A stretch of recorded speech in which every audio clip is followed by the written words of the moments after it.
Bonjour la famille, j'espère que vous allez bien. S'il vous plaît, regardez cette vidéo-là jusqu'à la fin. Voici comment certaines femmes souffrent dans des foyers polygames. Et on ne parle pas que de foyers polygames. Aujourd'hui, même les femmes mariées simplement dans la monogamie souffrent tellement. Donc, s'il vous plaît, prenez la peine d'écouter ce témoignage et d'écouter les interventions de certaines femmes. J'espère seulement que les femmes mariées et même non mariées en tireront des leçons. Merci. Nous sommes dans une maison où il a 4 femmes. On était 3 avant la retraite, avant le départ volontaire. Quand il a pris le départ, il a pris une 4e épouse et il a finalisé les blocs. Chacune est dans son bloc. Il a installé un compteur pour chacune d'entre nous. Mais il ne paye jamais l'électricité. Si l'électricité finit, si tu veux, tu dors dans le noir. Dans tous les cas, même s'il est chez toi et que l'électricité finit, il va aller chez ta rivale si là-bas il y a l'électricité. Donc chacune a son compteur. Et maintenant, lui, il a donné la maison. Le reste, ce n'est pas son problème. Chaque femme se prend en charge son manger, et son électricité, ses enfants, tout. Lui, il est couché. Il passe la journée endormi ou il va se promener au jardin. Aucune d'entre nous n'a frais de condiment. En fait, c'est ce que je pense. Peut-être qu'il donne aux autres. Mais moi, en tout cas, c'est ce qu'il me fait comprendre.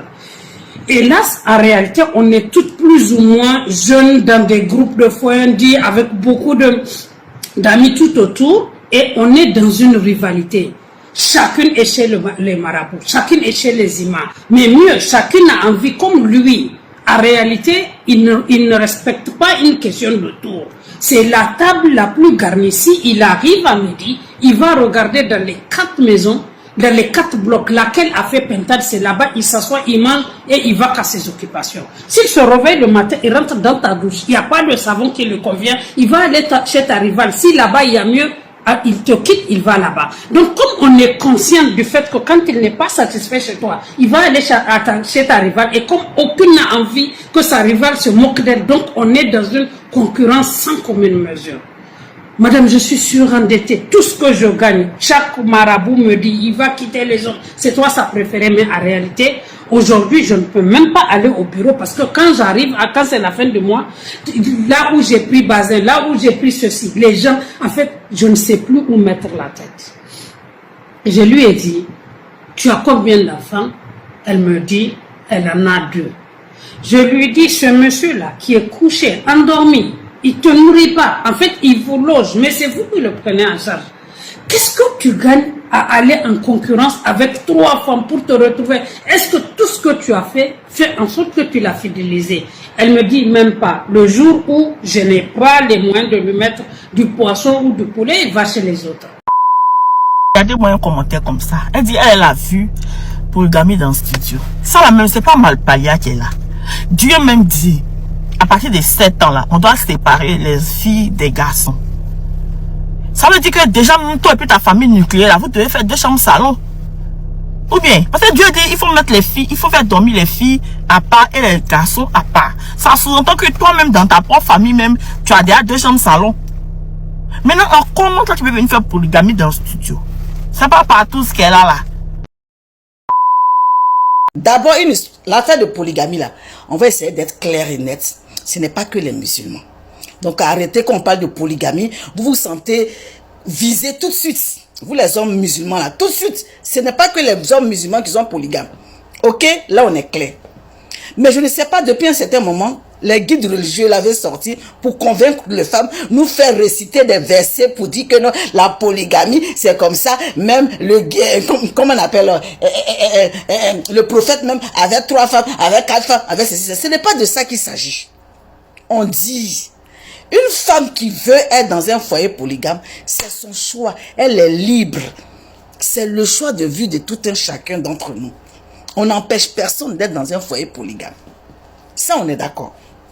Mais on veut vous faire comprendre que ça ne sert à rien de dire à une femme, quand elle n'est pas mariée, elle n'est rien du tout. Ça ne sert à rien. Vous voulez convaincre les femmes pour accepter. Et puis, les statistiques disent que vous êtes plus nombreux que les hommes. Allez-y taper sur Google. Les femmes ne sont pas nombreuses que les hommes. Les hommes sont nombreux. Oh, moi, je vous dis ça. Vous voulez nous convaincre les femmes, forcément, parce que vous pensez que les femmes sont des bétail qu'on doit regrouper pour qu'elles puissent faire la rivalité entre elles. Si tu n'as pas les moyens, il y a des hommes là, ils n'ont pas les moyens de leur politique. Ils prennent des femmes pour les ego, pour les gangaba. Même Nansongon pour déposer à la maison, il n'y en a pas. C'est les femmes là qui s'occupent des hommes là. Ils font de maison en maison, ils viennent et puis ce sont ces femmes là qui préparent pour leur donner à manger. Ils font rien. Ces hommes comme ça là, comment vous voulez que vous pouvez donner vos filles à ces hommes là? On parle d'un homme capable qui sait qu'il peut aimer ces femmes-là à la même manière, leur offrir le bonheur, la joie. Il n'y a pas de problème. Mais les hommes à 2 balles qui viennent, qui se cachent derrière, comment on appelle, la religion pour faire n'importe quoi aux enfants des gens. On parle, vous voulez venir, au lieu de faire, comment on appelle, parler aux hommes pour qu'ils puissent changer leur comportement, vous voulez parler à nous les femmes. Ce n'est plus les femmes de 1900, hein. D'un foyer d'un homme, elle va travailler les 10 doigts. C'est quand tu as faim là que tu es obligé de rester voilà, quelque part où ça ne t'arrange pas. Mais quand tu as l'argent pour t'occuper de toi-même, pour ta vie, pour tes enfants, un homme, même blacro qui t'a saoulé, qui te déposait à la maison, qui s'occupe pas de toi, qui fait rien, et tu le fous dehors. Et puis tu avances. Quand on a une femme qui n'est pas mariée, pas une femme respectable, allez-y déposer cimetière des femmes célibataires là-bas ailleurs. Aujourd'hui, ils sont en train de crier partout la polygamie mal faite, la polygamie mal faite. Ah, il n'y a pas de problème. Chauffez-nous notre tête seulement. Nous, les hommes, là, on est trop bêtes. Ça va arriver un moment, on va décider de ne plus se marier. On va rester célibataire. On va voir ce que vous, les femmes, vous allez faire. Crier partout. Non, la polygamie mal faite. La polygamie. Et ceux qui ne sont pas polygames, là, ceux qui ont une femme, les femmes sont mal traitées. Pardon, ce que je peux te dire là, ça prend plus. Ça prend plus. Qui a peur des célibats que vous? Qui a peur de rester seul qu'un homme? Et arrêtez de jouer l'esprit des gens. Moi, je vous dis, de toute façon, vous avez joué l'esprit de nos mamans. Nous, notre génération, là, ça ne peut pas prendre. Demande aux femmes qui courent derrière les imams pourquoi on prie pour elles. Elles veulent se marier pourquoi? Parce que vous, les hommes, vous les avez cru que le mariage est une priorité. Le mariage est le paradis, c'est rentré, c'est sorti. Voilà pourquoi la plupart des femmes veulent se marier. Sinon, elles-mêmes, elles ne savent pas. Demandez-leur pourquoi elles veulent se marier. On se marie là, la plupart, on se marie avec vous. Vous nous transformez en des choses. En Afrique, ici, le mariage profite plus à l'homme que la femme. Moi-même, je vous demande pardon. Dites-vous que vous ne vous mariez plus. On va voir quelque chose. Vous qui ne pouvez pas tenir un mois sans rapport intime. Vous êtes venu parler de nous, quoi. C'est une femme qui peut taper au moins 1 an. Il y a d'autres mecs qui dépassent sans rapport. À un moment donné, arrêtez de vous foutre de nous. Mariage là, ça profite plus à l'homme que la femme. Arrêtez pour vous là. Votre manipulation, là, arrêtez ça. Tonton, arrête ça. On est en train de dénoncer des situations pour que vous puissiez trouver des solutions à les failles qui sont là. Vous n'êtes pas prêts pour changer. Donc, nous, on n'a qu'à toujours rester là à souffrir. Interdisez le mariage, on va voir si ça vous arrange ou pas. Moi, personnellement, je sais que si on annule le mariage, là, on sait que c'est vous qui allez craquer les premiers. Dieu sait, tu es là, tu sais de quoi je parle. Ok? Si c'est aussi passé par la bisou.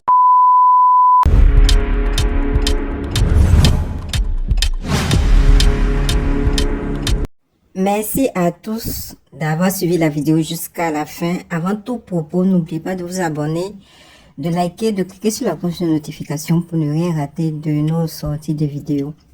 Et surtout, merci de partager pour sensibiliser nos soeurs, nos mamans et aussi nos hommes, parce que c'est d'eux qu'il s'agit. Vous comprenez? Pour ma part, je ne vais pas trop donner mon avis sur ce sujet parce que certains viendront dire, est-ce que tu es marié? Parce qu'avant, c'était le propre de leur sujet, en fait. Aujourd'hui, grâce à Internet, on voit tout. On voit les témoignages de certaines femmes qui courent même pour sortir du mariage et qui viennent même se vanter du fait qu'elles sont devenues célibataires, du fait qu'elles ont divorcé. On en connaît plein. En Europe, en Afrique et autres, tout ça. Bon, bref, en Afrique, elles ne peuvent pas trop, voilà, se divertir du fait qu'elles ne peuvent pas trop venir se mettre sur la toile pour calmer leur joie du fait qu'elles ont divorcé. Mais en Europe, elles le font tellement. J'en connais des profils. Vous comprenez? Donc, comme je l'ai dit, je ne vais pas trop donner mon avis, mais aujourd'hui, preuve en est, voilà, avec des preuves à l'appui que le mariage n'est pas une fin en soi. D'autres même diront que la phrase légendaire, mieux vaut être seul que mal accompagné.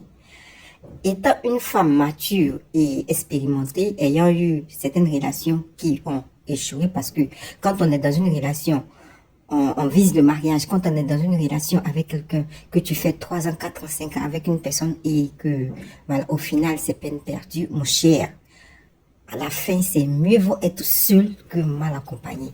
Donc, comme je l'ai dit, laissez vos avis en commentaire. Je ne vais pas trop rentrer dans les détails. N'étant pas mariée, bien sûr, bien évidemment, et les femmes mariées qui, voilà, qui sont soit dans la polygamie, ou qui sont mariées même, qui sont dans la polygamie, mais qui souffrent parce que Francine Bal a dit, ce ne sont pas seulement des femmes, des foyers polygames qu'il faut parler, parce que ce n'est pas seulement que des musulmans qu'il faut parler. Aujourd'hui, même nos frères chrétiens font pire, c'est-à-dire que ils signent la polygamie dans le mariage, mais ont des tchisa, voilà. Nous, chez nous, c'est les tchisa.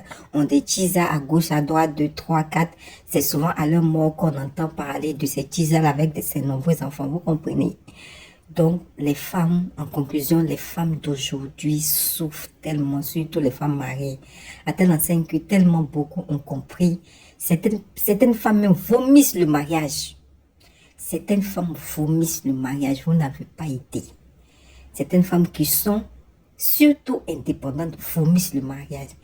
Seules celles qui sont non indépendantes, voilà, financièrement, surtout avec beaucoup d'enfants en charge, s'obligent, si je peux le dire ainsi, à rester dans ce genre de mariage, parce que je ne pense pas que ce que cette femme-là, ce témoignage qu'elle a donné au début, là, une personne normale puisse rester dans ce genre de choses-là, parce qu'on n'appelle pas ça un mariage. Donc, sur ce, voilà, je vous laisse. Merci de partager pour sensibiliser nos soeurs, nos mamans et nos hommes surtout. Et puis, n'oubliez pas de partager, comme je l'ai dit, et abonnez-vous. Et laissez vos avis en commentaire dans le respect. Ici, c'est la chaîne de vérité absolue.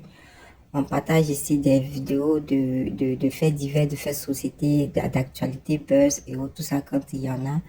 Voilà. Laissez vos avis dans le respect. Merci et à bientôt.